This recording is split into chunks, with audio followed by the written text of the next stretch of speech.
Music, dance, theater. It's time to take a seat on the aisle with Tom Alvarez. Hear from performers, producers, presenters, and creators who enrich our lives in the performing arts. Who's on stage? Here is Tom Alvarez to introduce you.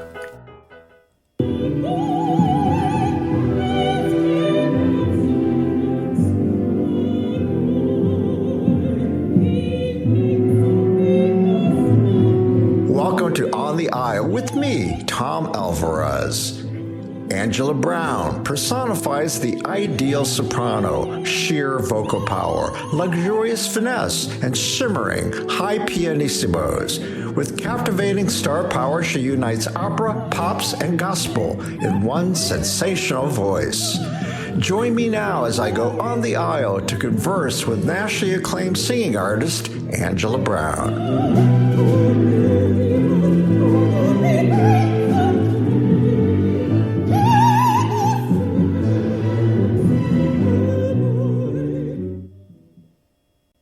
Well, good morning, Angela Brown. Good morning, Mr. Tom. I'm so happy that you agreed to come on such short notice to join me on the podcast today. Well, it's definitely my pleasure to be here, and thank you for asking. We have such a long history, but we'll get into that later. But, well, part of the history was the first time I laid eyes on you.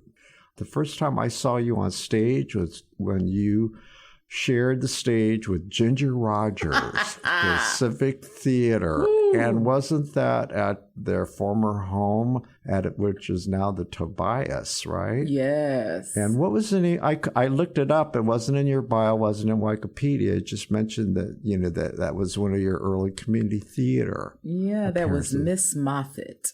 I played Miss Waddy in that production at the Civic Theater. Right. What year? The IMA.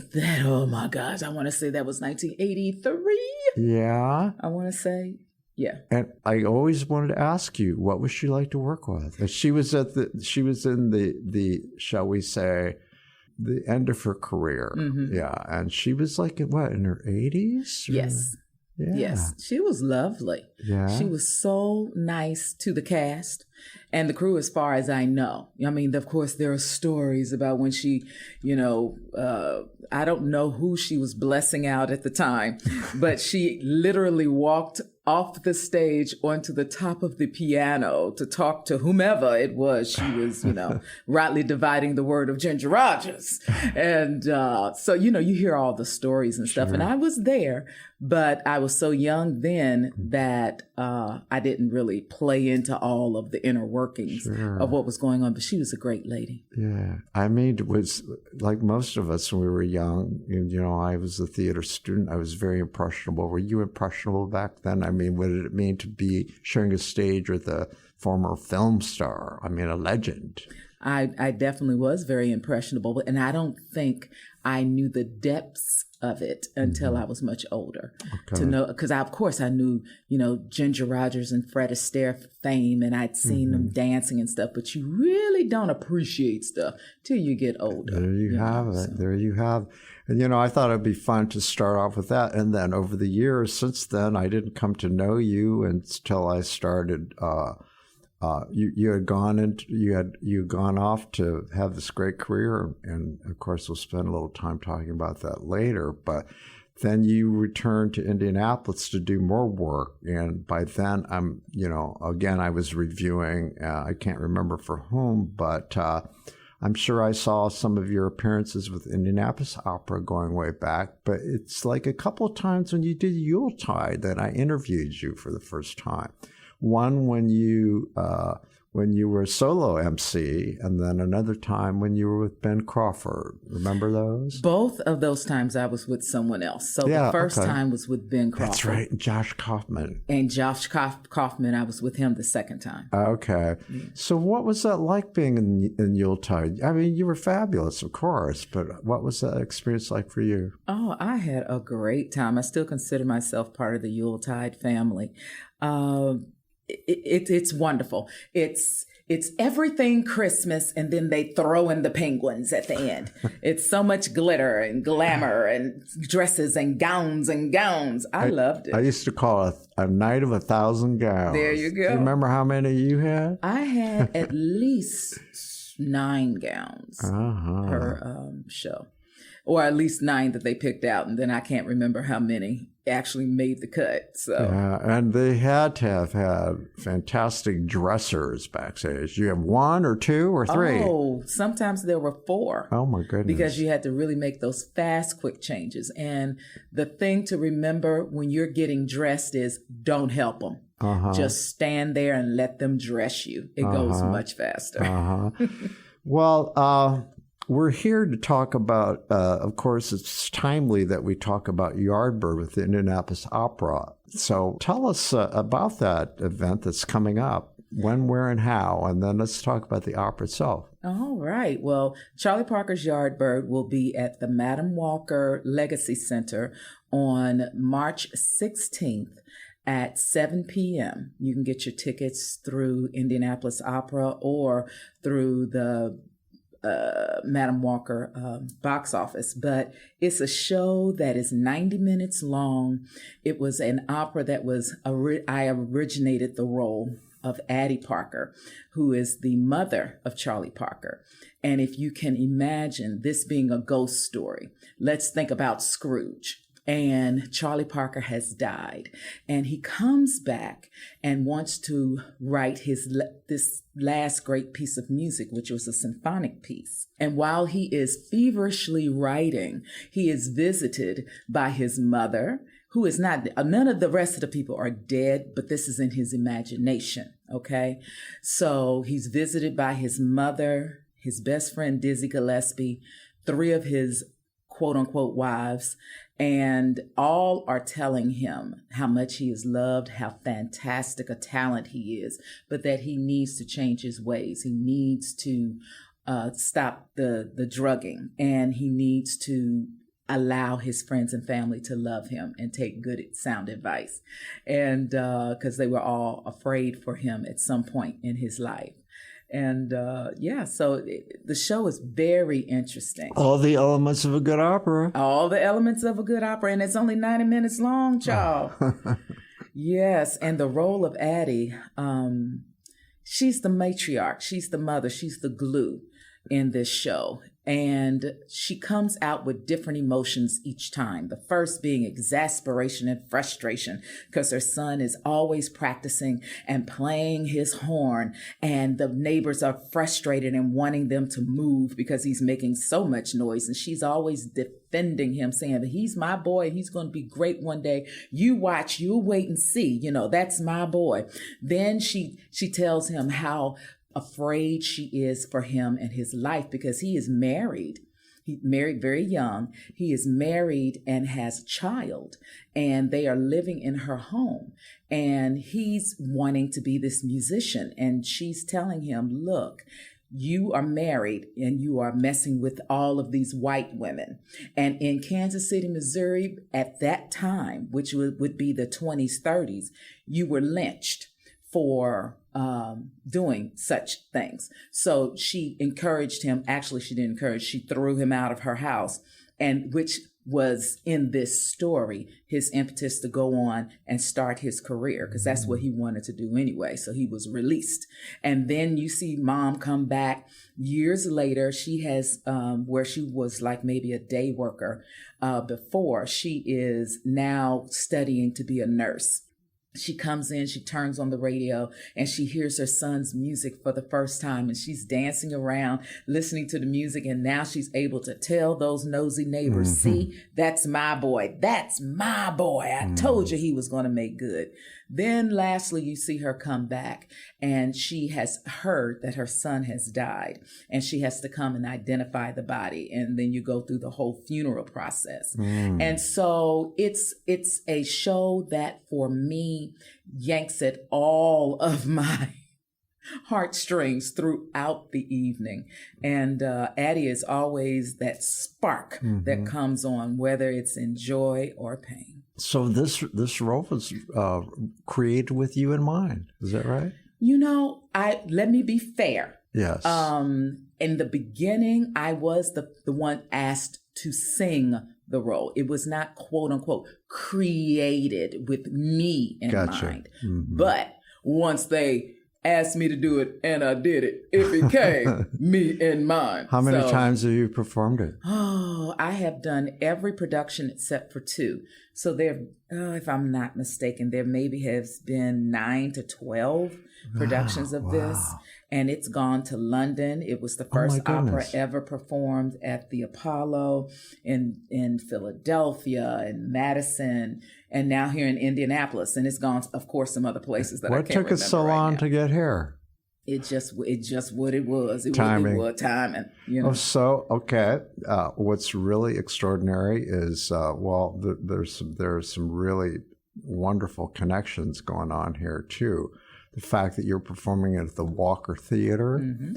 the fact that Charlie performed on Indiana Avenue, and chances are he performed on that stage. I mean, it's all kind of remarkable synergy. Don't you agree? I definitely agree. It's going to be an exciting time in Indianapolis during that, and also leading up to the premiere of Charlie Parker here in Indianapolis. We have had and are still having several events that will take place around the opening of the show. On the 28th of February, Jared Thompson has curated a show at the Jazz Kitchen that will talk about Charlie Parker's music, because that's when you will hear Charlie Parker's music. In the opera now, there is no Charlie Parker's music played, only inferences towards it, but there is no Charlie Parker music in it.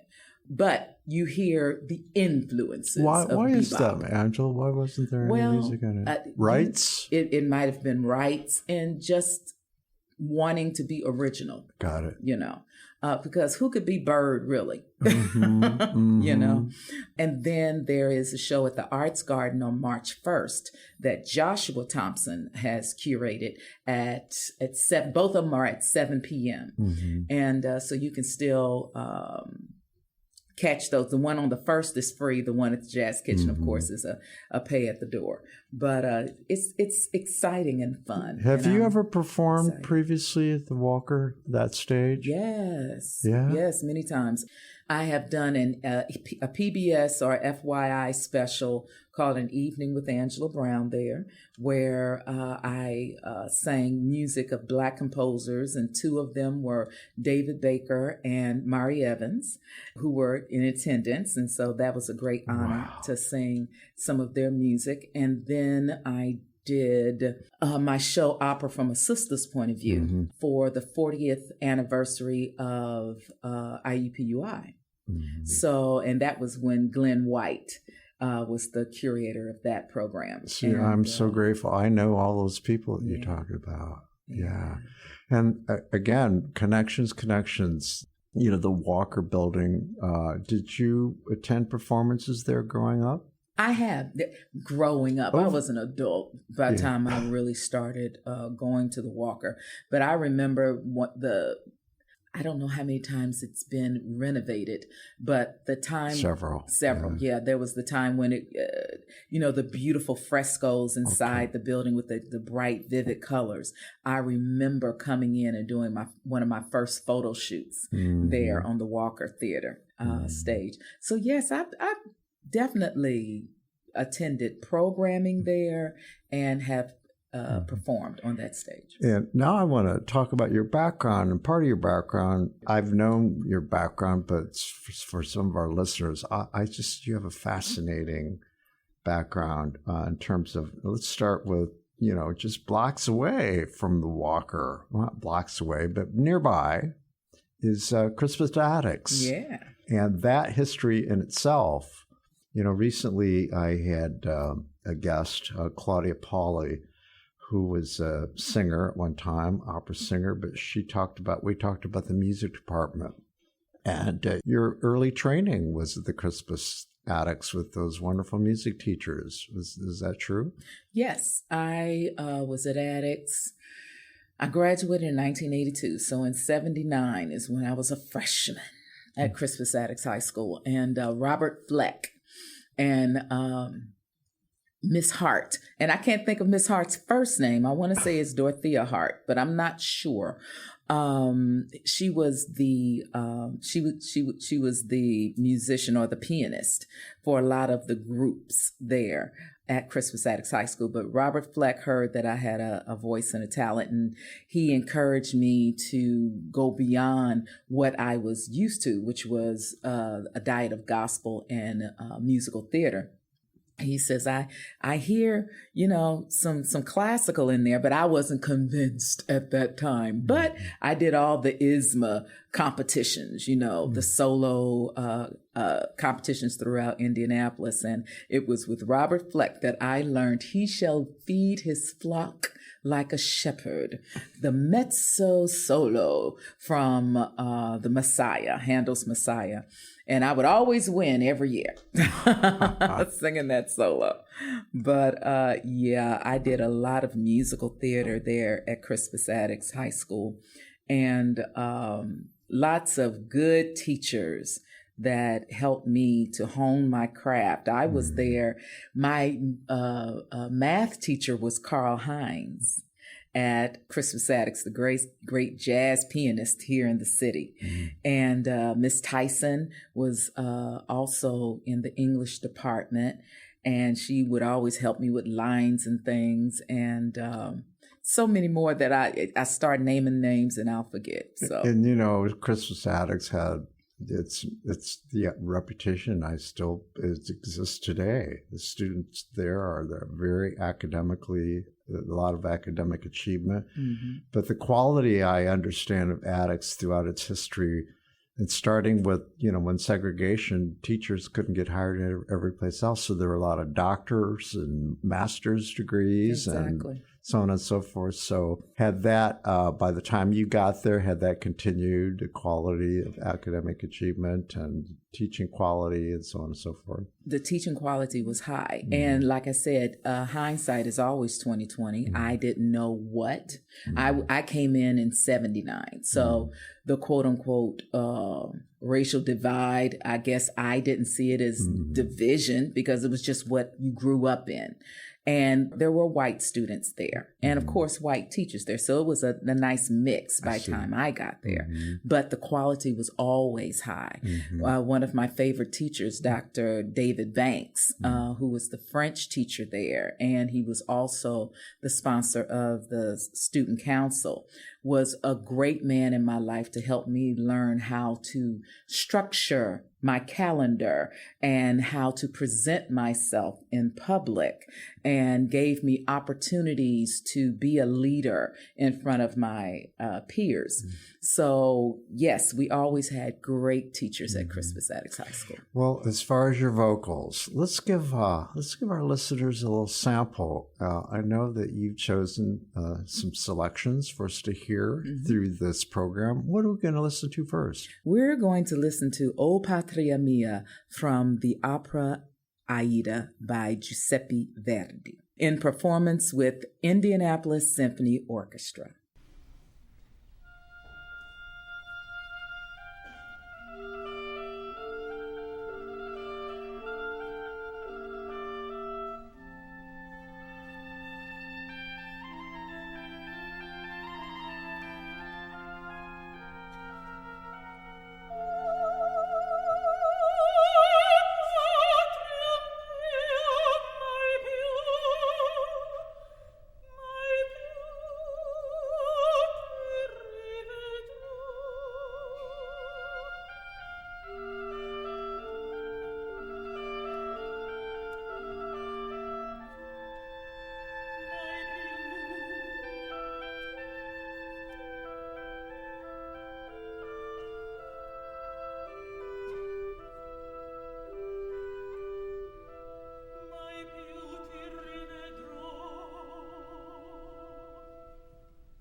it's clear, as everyone has always said throughout your career, you have a voice of an angel, my dear. Thank you. Thank you. So, more about your background. It's well documented for those listening who aren't familiar with your backstory, and you have quite a backstory. It's a story of coming from a modest background to achieving the heights of an art form that many consider to be sort of out of reach. But tell me about your family and your roots. Okay. Ooh, that's broad. Well, I'm from Indianapolis, Indiana.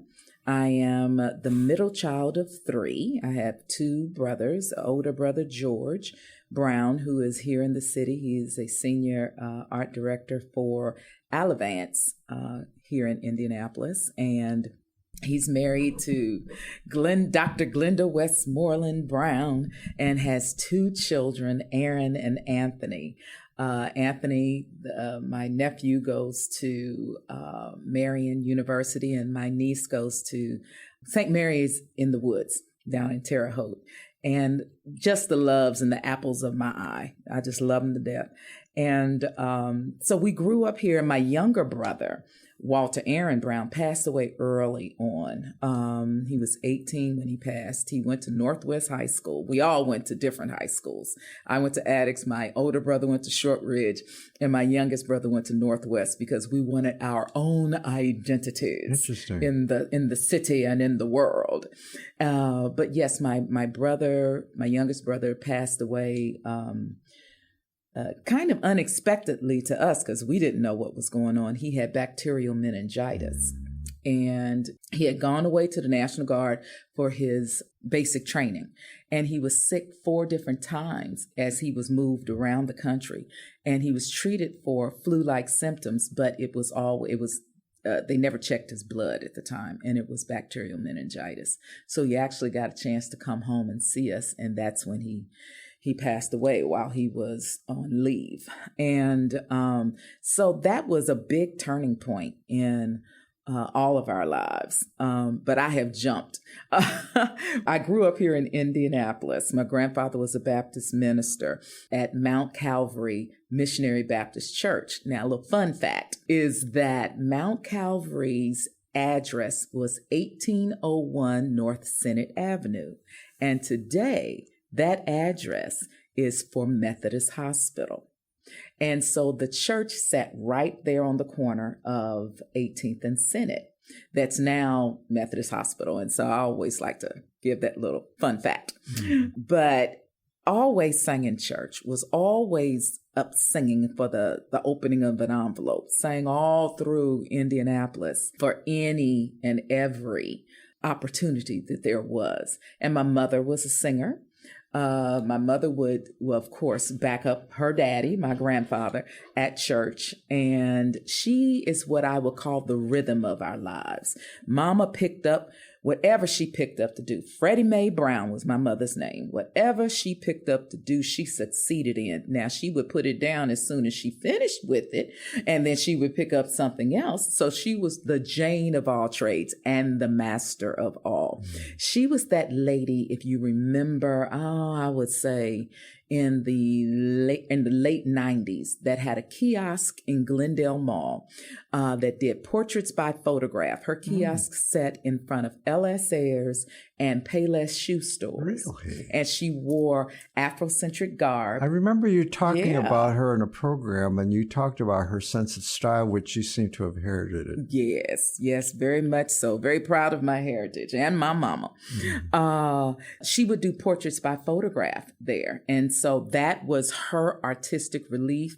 She was a nurse. She could bake. She was an artist. She was a teacher. She was a teaching artist as far as visual art was concerned.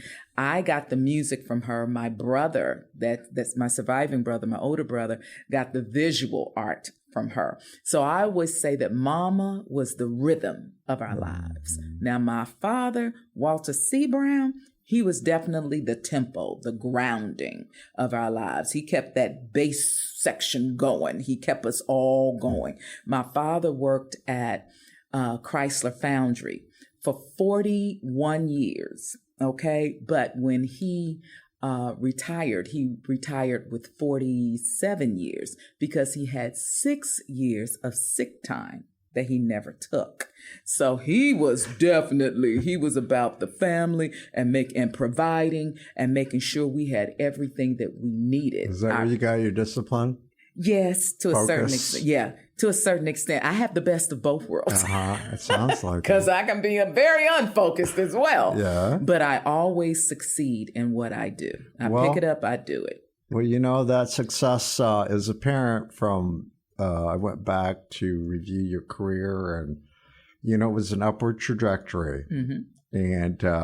And let's talk about that trajectory. And a couple of years ago, Dustin, who, my business partner, collaborator, we happened to go to the Met to see in New York, to see Turandot. And I thought about you, and I thought about your performance, earth-shattering performance in the title role of Aida at the Metropolitan Opera, your debut. And I went back to find out the facts about that. It was the 2004-2005 season.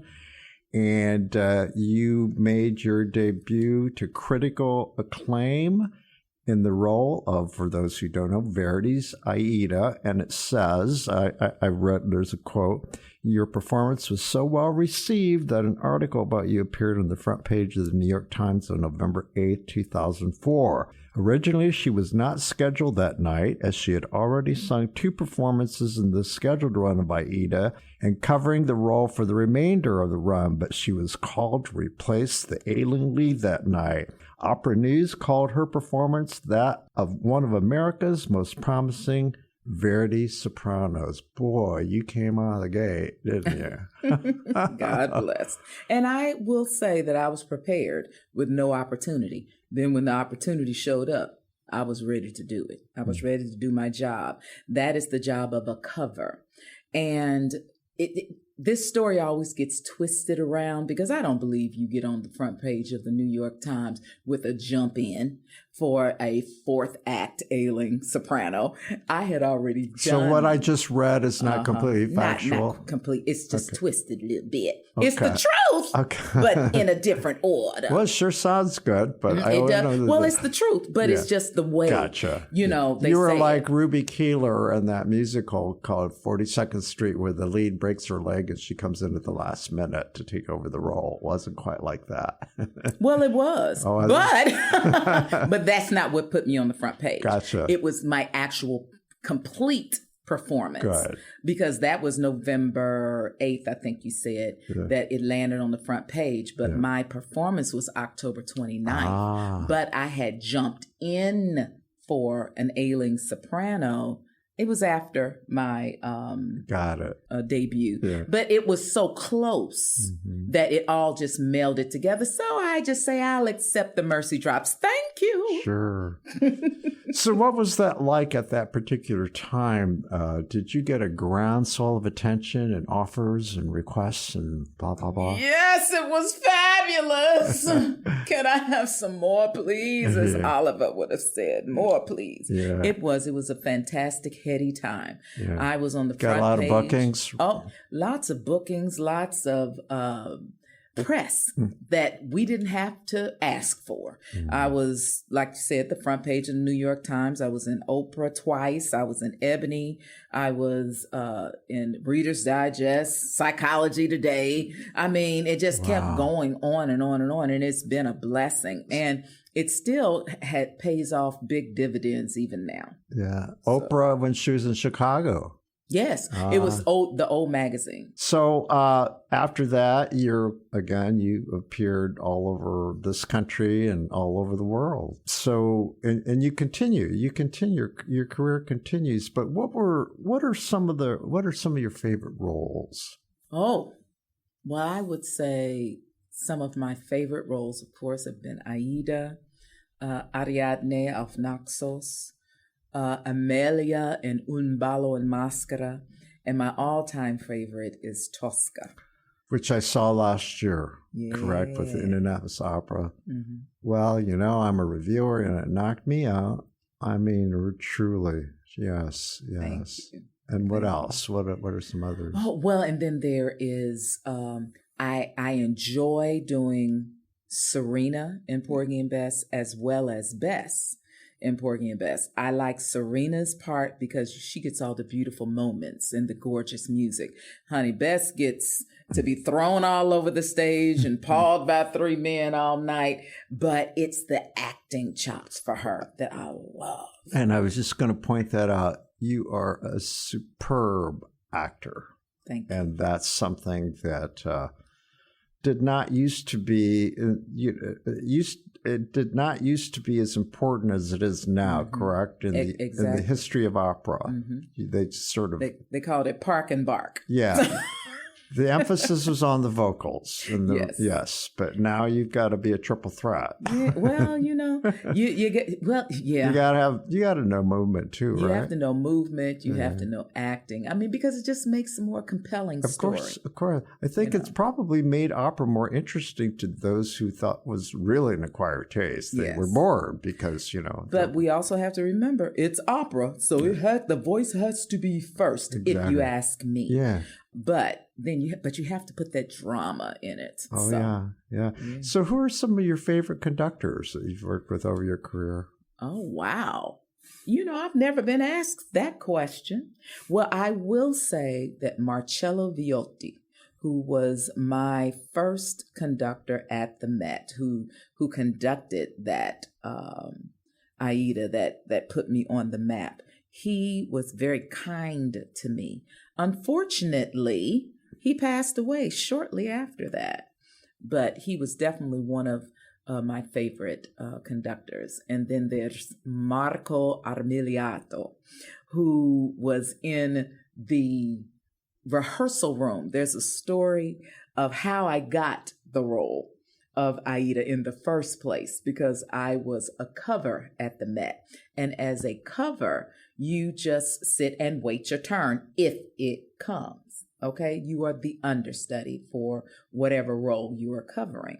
And so this particular time I was covering, there was a soprano that had taken ill, and she had told me, Angela, I might need you to sing my Sitzbrot, which is like the first orchestra dress for everyone. Okay. And I was like, sure. She told me this the day before. Well, that morning I got up, I came, I was like, okay, let's see what happens. She comes to me and she goes, Angela, I'm going to have you sing for me today, probably. And I was like, really? And I gave her that, oh my God, look, she says, now I warned you. I told you yesterday. I was like, no problem. I run into the restroom. This is an aside, so just listen to the story. I run into the restroom. I start warming up. And then I hear the toilet flush, and out comes Renee Fleming. I was like, oh my God, it's Renee Fleming. And then something said, she got a job. You trying to get a job. Focus. So I was like, hey, Miss Renee. So I kept on warming up. She washed her hands and left. And she said hello. And so then I go back into the C-level rehearsal room where the orchestra was. And she says, I tell you what, I'm going to sing the first lines of Aida. If I feel like I can do it, I'll continue. But if not, I'll let you know. I was like, okay. She sings, she gets up. She sings. Okay. She sounds fabulous. Okay. And then she sits down and she looks at me and she gives me the gun and the wink. I said, wait a minute. She's like, it's on you. I stood up, legs shaking like a newborn calf. I stood up, steadied myself, put blinders on, and I watched Marco Armiliato just conduct. And he just looked at me. He was like, and it was like he was willing me to do well. He was like, it's going to be all right, Angela. It's going to be all right. And I just kept. And so as I sang and sang, I saw this look on his face was like, oh, she's going to be all right. What I didn't know was that, and people had to tell me this afterwards, was that people were running up and down the stairs from the offices where they can hear the rehearsals, because they just turn on a little mic and they listen to what's going on in the rehearsal rooms. And they heard me and they came downstairs to hear me in the rehearsal room. Let's just put it this way. I sang Aida twice that day. I sang it for the rehearsal from 11 to 2:30. There was an hour break, and then it was time for the covers to do their rehearsal, which is not with the orchestra. As a cover, you never get to touch the stage. Okay. You always do all of your rehearsings in the rehearsal rooms. By the time I got home, I had sung Aida twice that day, and I turned my phone on, and my agent was yelling in the phone going, Angela, what did you do? The Met just called and offered you 14 Aidas to cover, and 2 will include your debut. What did you do? I says, well, I guess God showed up and showed out, because that's how I got my debut at the Met. Wow. That's a story for a movie, you know? Or at least, have you done documentaries? I've done 2 documentaries. About but they you. are about me? Or Yeah, not about me, but about Marian We're Anderson. going to have to get one going here. Let's get it going. I'm ready. That's all documentary stuff, too. Okay, so how about you have appeared in some of the most renowned, prestigious venues, opera houses in the world. What are some of your faves? Ooh, well, of course, I love the Metropolitan Opera. Another story, which would be shorter, when I was doing the Linderman Young Artist Program, I didn't do the actual program, but it's the Metropolitan Opera competition that feeds into the Linderman Young Artist Program. I remember stepping out on that stage and looking up into the vastness of the theater and touching the silk curtains and touching the floorboards. And I was young, and I just remember saying to myself, I'll be back. And I was. So I would say the Metropolitan Opera. I will say I enjoyed singing Aida in Cape Town, South Africa. Because, I mean, think about it. It's Aida that's in Africa. It's in Egypt.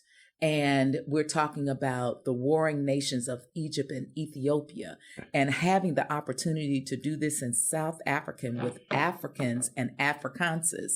It was a heady time in the shadow of Lion's Head and Table Mountain. Oh, it was in the vineyards and Robben Island. It was amazing. That's gone in the documentary too. Yeah. I mean, what you just described, I could see well, it. We've got to do it, Tom. I mean, really, we've got to do it. Yeah, well, it's time to return to wear that other hat I used to wear. Yeah. But so let's talk about the present. I want to hear about your foundation. It is Morning Brown. Yeah, tell us about it. Well, Tom, I will say that early on in my career, with all the, oh, Angela, she's so fabulous. Oh, we just love her. I knew there was going to be a time when people weren't going to be checking for a sister, and that you have to always have opportunities in your back pocket. So I will say Morning Brown came about after the brainchild and the performances and the creation of Opera from a Sister's Point of View. Yeah, well, I wanted to talk with you. Yeah, let's talk about both of them. Yes, it goes together. Yes. Opera from a Sister's Point of View is a show that I created to demystify opera for audiences that normally wouldn't go. And I got to see a performance of that at an elementary school, if you recall, on the Far East Side a few years back. And it was just so... watching the responses or the faces of the kids, I spent a lot of time looking at their responses to you, and you could hear a pin drop. Those kids were so focused on you, especially the Black kids and the Latino kids. There was someone, I mean, we talk about a role model, and you know how powerful that is. But go on. And so, and it's true.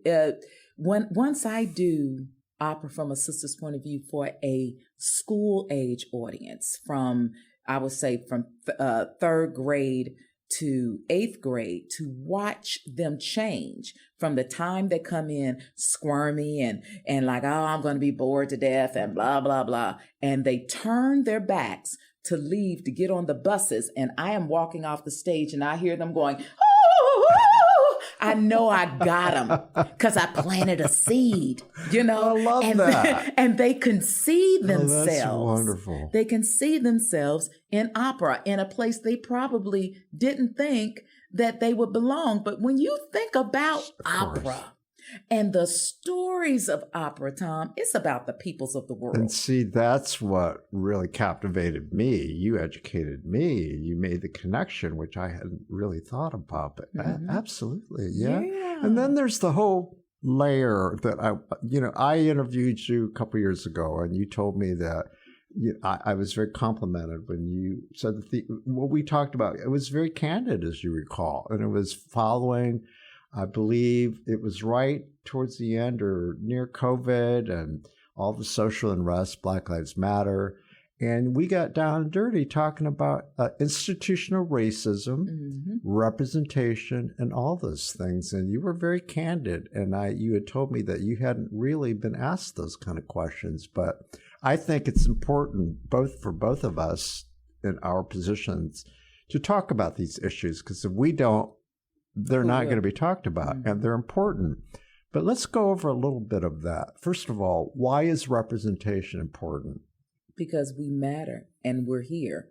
You can see us. We're not standing in the background going, hi, please recognize me. We're now. And if we were at one point, that's no longer the case. This is 2024 and everybody's coming out their face about everything. So we deserve a platform. We deserve to be at the table. And so if you don't have a chair for me, I'll bring my own chair and ask you to scooch down. And maybe not ask you to scooch down, just make my own space because it's important. Angela, recently I saw a wonderful CBS Sunday morning story about an actor. She, was in a couple of Broadway shows, and the story was twofold. Her husband died in the Twin Towers, and she decided that, she didn't want to be defined as the poor widow of this unfortunate situation. And the fact that she had acted in Broadway, she realized that she needed to turn that tragedy into something positive, and she needed to make a statement to the world. So what she says is, we need to be at the table, so I'm going to become a producer. So she is now a producer, and I can't remember the show that she's put on Broadway. But that seems to be happening. There's a groundswell of minorities who realize that we need to be at the table. We need to tell our own stories. Exactly. It's our voices. It's time out for having someone else to describe and depict who we are. We can describe and depict who we are. It's fair. Yardbird is a good example of what should be those stories. Are you aware of more that are coming out in the repertoire, contemporary? There are a lot of. And are they being produced? Operas. Yes, there are a lot of new operas that are out there now. It's funny. I sing with the American Spiritual Ensemble. That is a group out of Lexington, Kentucky, that's now out of New York, that Dr. Everett McCorvey founded. And it's a group that champions African American spirituals and keeps the spiritual alive. Most of the time, we can always find a lot of Black singers to sing, even though it's a group that is inclusive. We have white members, it doesn't matter. But because there are so many opportunities now, other than Aida and Porgy and Bess, that Black people, Black performers, Black opera singers can perform in now, that we have the most inclusive group we've ever had, because everybody is so busy. There have been productions that I was supposed to be a part of that they wanted to do in the next season, like this Yardbird. They wanted to do it in the next season, but because we have so much work now, when I say we, I mean we as a people, Black folk in opera are out here singing, because there is Omar that has been produced, Champion, Fire Shut Up in My Bones, Of The course, one that Charlie you just Parker's referenced. Yardbird. Yes. What was that again? The one you just referenced? In My Bones? Fire Shut Up in My That Bones. got a lot of press. Oh, a lot of yes. attention. Oh, yes. There are lots of operas out here Yeah. that are brand new, that are telling our stories. How gritty or how glamorous, it doesn't matter. It's our stories and they're being told. You know, it appears, though, that there's no turning back because I'm seeing a flood in film. I'm seeing a flood on television streaming. I'm seeing all of these stories being told. And it's finally some, you know, a realistic look at a population that's being finally reflected as it should be, that we are a coat of many colors. Yes. Well, that takes me to the Indianapolis. For those listening, you know, I hope for this show to help shine a spotlight. There's really good art going on here. Would you not agree? Oh, definitely. And what is your impression of our art scene for those listening? And, you know, for years, people in Indianapolis have been trying to convey to the rest of the country, we're not just a flyover. Like what you're going to be doing at the Indianapolis Opera. We have an opera, we have a ballet, we have a symphony orchestra. We've got Jack Everly, for God's sake. And we now have June Markel, the new artistic director of the Indianapolis Symphony Orchestra, who's from Germany. Okay. And he has a world-famous reputation. But I guess that's... what is your view? Because you live here in Indianapolis now, although you still work other places. But what would you say at this point from your standpoint? I think Indianapolis is a great place for anyone that wants to have a good, steady diet of cultural activities. You can find, as you have already stated, everything from soup to nuts here. And you have high quality performers that come through and bless the community. So Indianapolis has it all. It really does. It's no longer Naptown. And although we have some long people ago brought that back and own it and kind of give it a sort of a lighthearted view. So it is kind of back. Yeah, there's a store downtown that sells. It's called Naptown. It's called Naptown, but there's different connotations. Yeah, now, I know. That's what I mean, though. So it's no longer sleepy time. Yeah, you know. Yeah. It's a lot going on in Indy, and I'm so excited about Mass Ave and all of the development down there. Angela, you helped put us on the map because you're known worldwide. And your legacy continues to live on. But again, for those who haven't heard you, let's hear another piece from your career. And what would you like us to hear now? Well, now I would love you to hear the world premiere of Sharice's story by Nkiru Okoye from the larger work When the Caged Bird Sings. Is that Maya Angelou? Yes, it's actually it's in tribute to Maya Angelou, but it is a piece talking about a young girl's life, Sharice, who is becoming who she's becoming and all of the different things that she's going through. But in this particular aria, I sing the role of the mother. I sing a lot of mama roles. Okay.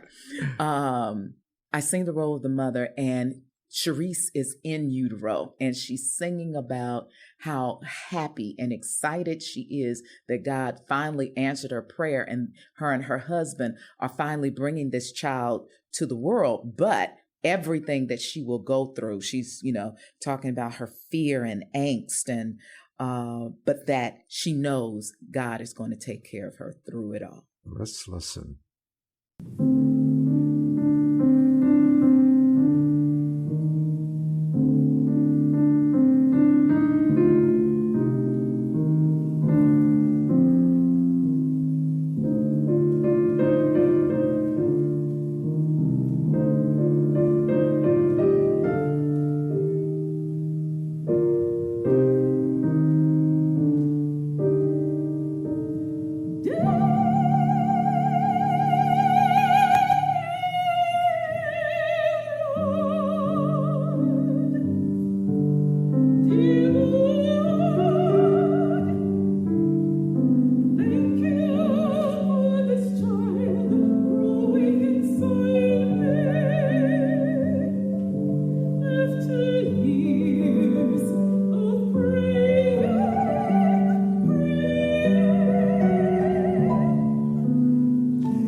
You spoke of Maya Angelou, and I'm sure over the course of your career, you've met many, many, many, many celebrities and people of renown. Did you ever meet Maya by any chance? Oh, thank you for asking. Me and Dr. Angelo had a wonderful relationship. Yes. Dr. Angelo gifted her music, her poetry, I should say, to a song cycle that was written for me by Richard Danielpour entitled A Woman's Life. And there's a recording of that on the Naxos label as well. And when I first met Dr. Angelo, I was at, Brevard Music Center, and me and my mom had gone, and she enjoyed the concert that I did, and we drove over to Winston-Salem to meet Dr. Angelo. And I remember as I pulled up, one of her staff came out and greeted us, and I said, is it possible that I can run to the restroom before I meet Dr. Angelo? She was like, yes, it's right inside the door. As I ran to go in, because I had just driven all that way, I look into the living room, and there Dr. Angelo is sitting in this beautiful satin pajama lounging outfit with no shoes on. And she's like, hello, my dear. I was like, oh my God, it's Dr. Angelo. I was like, but Doc, I gotta go. I'll be right back. I'm always doing that. Seems like I meet people in my most vulnerable PP moments. But we had such a great time. I was staying in and flying out of the Brevard area, and she was in Winston-Salem. And so she insisted that me and my mother spend the night at her home in Winston-Salem. She helped prepare lunch for us from one of her recipes in her cookbook. We sat and we talked about the setting of a woman's life. She asked me very probing, deep questions about myself, but come to find out that all of the poetry that she had written was already in her collected book of poems. So actually Richard had already picked out 7 of the 8 poems that she had selected. And so that first meeting was just so that we could meet. Mm-hmm. And we spent the night, we had dinner, it was wonderful. And then we had breakfast the next morning, and then I drove back to wherever I was going to go back home. But it was a wonderful time. And then I met her again at her home and did a command performance of A Woman's Life after it had been completed. Did a command performance for her in Harlem, at our Harlem home.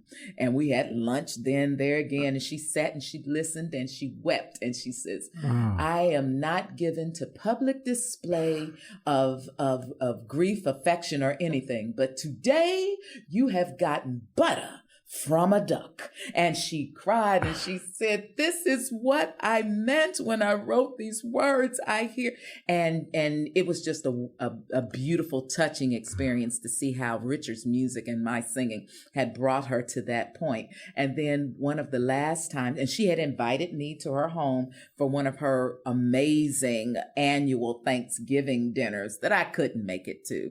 And then the last time I saw Dr. Angelo was here in Indianapolis when she came on her bus and at Butler University.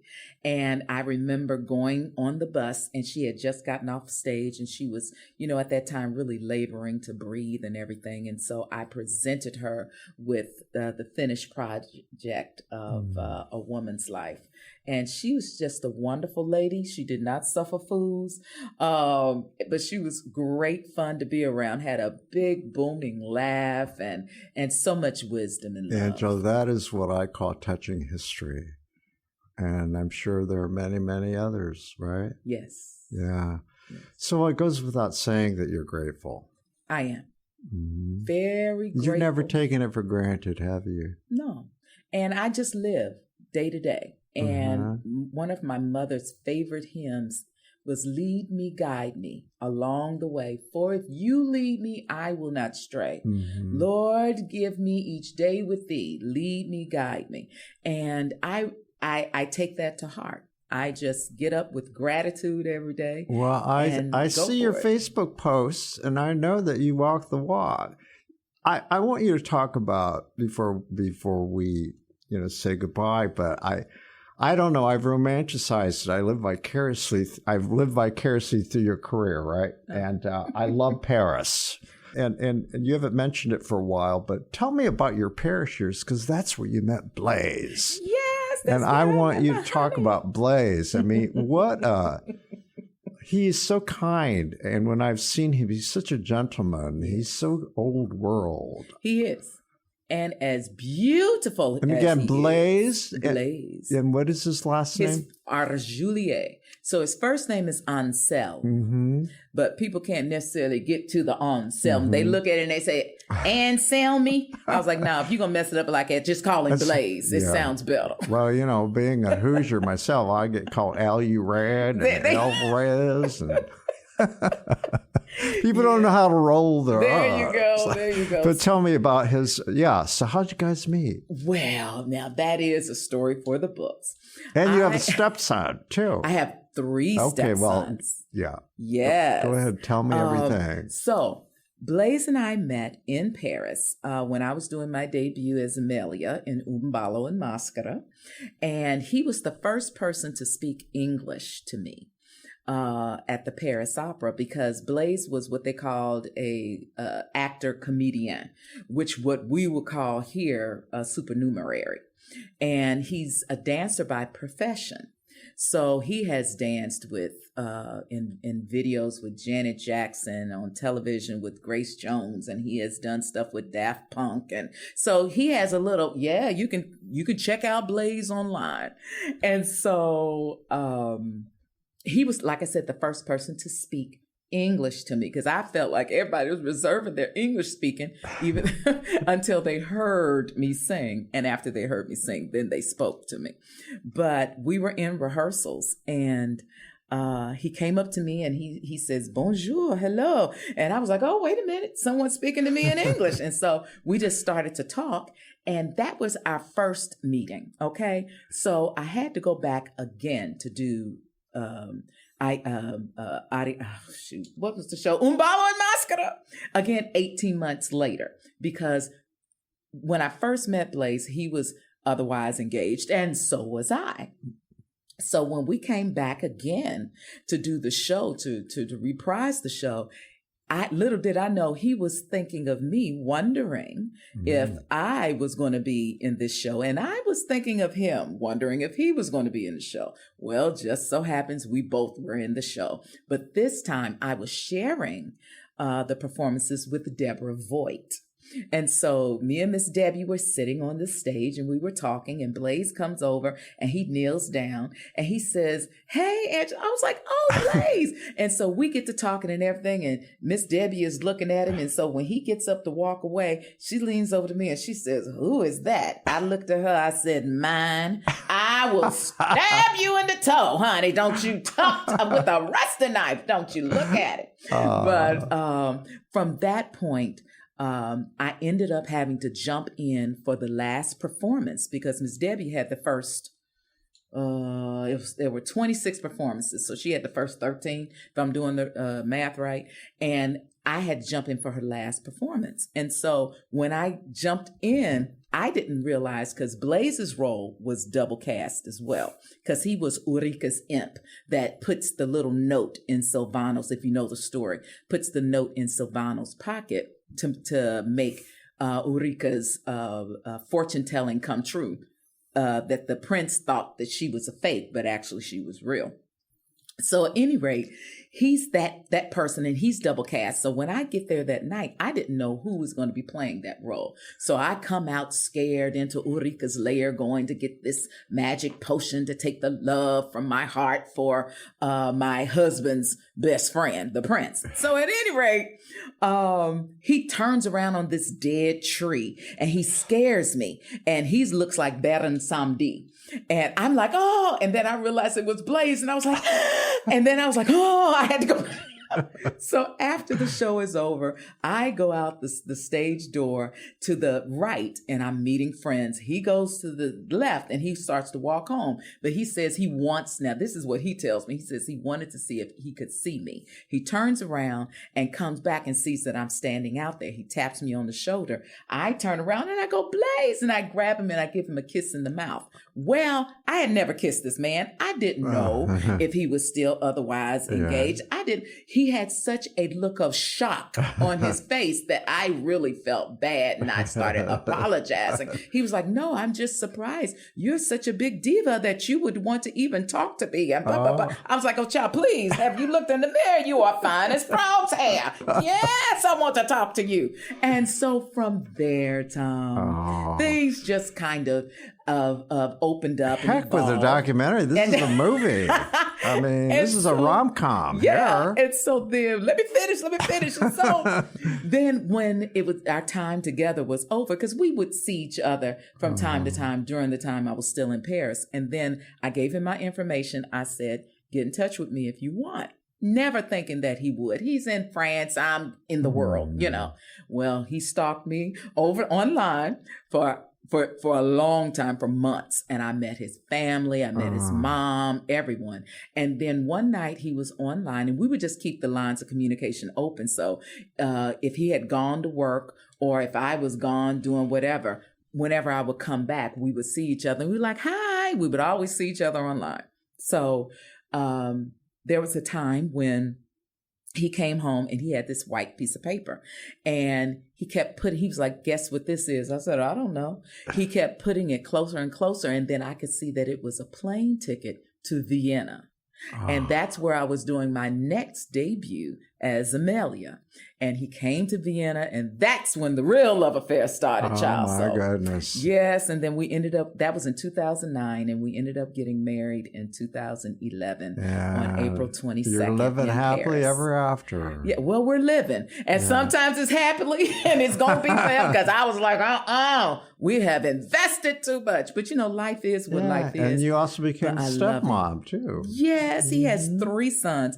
Now, at the time, they are grown men now, 35, soon to be 28, and a 21-year-old. And I tell you, they're big and beautiful. And as beautiful as Blaze is on the outside, and the reason why I know he's pretty, other than my eyes, is that all my friends, men and women, tell me how fine my man is. And I'm like, back it up. I have to stab all y'all with rusted forks in the toe. But he's just that beautiful on the inside. Yeah, that's been my impression ever since I've met him. Yeah. Yes, so I'm blessed. You did good. Yeah. Mama and Daddy would have approved. So how's that little dog of yours? Miss Jazzy. Jazzy is fine. She is such a joy to come home to. She's a Shih Tzu? No, she is a Pouchon. Oh, yeah, Pouchon. That's right. Bichon and Poodle she's mix. non-allergenic. She's supposed to be hypoallergenic. Yeah, because you got allergy. Well, I'm allergic to cats, actually. So listen, we got to end this, but I have, it's a typical question, but I think that for our listeners who have children, teenagers, especially considering careers at this point, what's your advice for folks, not only opera, but entertainment in general? Make sure it's something you want to do. Be yourself and know that success is going to look different on everybody.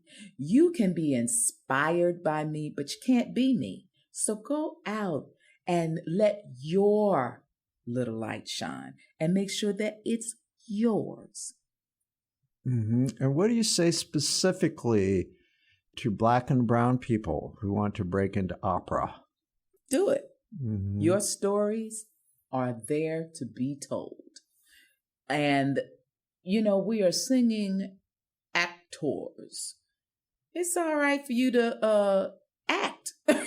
It's a role you are playing, whether the story speaks to you and your culture or to someone else's culture. Everybody that has the voice type to sing it should be considered. Do it. Mm-hmm. Okay, one more thing. Yes. Au revoir, mon ami. How's that? Not bad? Not bad, because see, the funny thing about it, I don't speak French. I understand a whole lot, but I don't speak French. And because I always get afraid to start, because Blaze and everybody came over here not speaking English, and everybody wanted to learn English. So that just messed me up. Okay. All right. Well, thank you again for your time. I love you to death. Love you too, Tom. Do you want one more song before we leave? Yeah. We want to hear something to take us out on. Let's listen to This Little Light of Mine, arranged by Joseph Joubert, who is the newest arranger of The Wiz on Broadway.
Well, what a pleasure it is to reconnect with you in this particular format, and I look forward to seeing Yardbird. Let's tell the listeners one more time when they can see Yardbird, where, what, and how. Yardbird will be in performance one night only on March 16th at the Madam Walker Legacy Center. It will be 7 p.m. on March 16th. You can get your tickets through indianapolisopera.org or through the Madam Walker box office. Who will take center stage on the podcast next? Your seat on the aisle with Tom Alvarez awaits. Follow Tom on Facebook, Instagram, Twitter, and TikTok, and make sure to visit tomalvarez.studio. Watch Tom every other Thursday on Lifestyle Live on Wish TV, and make sure to listen every week here on the All Indiana Podcast Network.